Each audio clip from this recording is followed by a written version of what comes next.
శ్రీశైలం జలాశయానికి వరద ప్రవాహం స్థిరంగా కొనసాగుతుంది. జూరాల సుంకేశ్వరం నుంచి శ్రీశైలానికి 1,56,516 క్యూసెక్కులు చేరుతోంది. పోతిరెడ్డిపాడు హెడ్ రెగ్యులేటరీ నుంచి 20,000 క్యూసెక్కులు, ఎడమగట్టు విద్యుత్ కేంద్రం నుంచి 35,315 క్యూసెక్కులు, కుడిగట్టు విద్యుత్ కేంద్రం నుంచి 32,210 క్యూసెక్కుల నీటిని విడుదల చేస్తున్నారు. శ్రీశైలం పూర్తి స్థాయి నీటి మట్టం 885 అడుగులు కాగా ప్రస్తుతం 882.5 అడుగులకు చేరింది. ప్రాజెక్టు పూర్తి స్థాయి నీటి నిల్వ సామర్థ్యం 215.8 టీఎంసీలు కాగా ప్రస్తుతం 201.58 టీఎంసీలుగా కొనసాగుతోంది.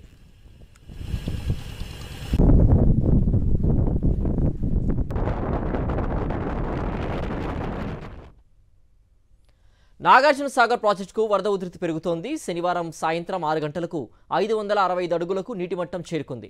శ్రీశైలం జలాశయం కుడి ఎడమ విద్యుత్ ఉత్పాదన కేంద్రాల ద్వారా 98,293 క్యూసెక్కుల నీరు సాగర్కు వచ్చి చేరుతోంది. నాగార్జున సాగర్ గరిష్ట స్థాయి నీటి మట్టం 590 అడుగులు కాగా ప్రస్తుతం 565 అడుగులకు చేరింది.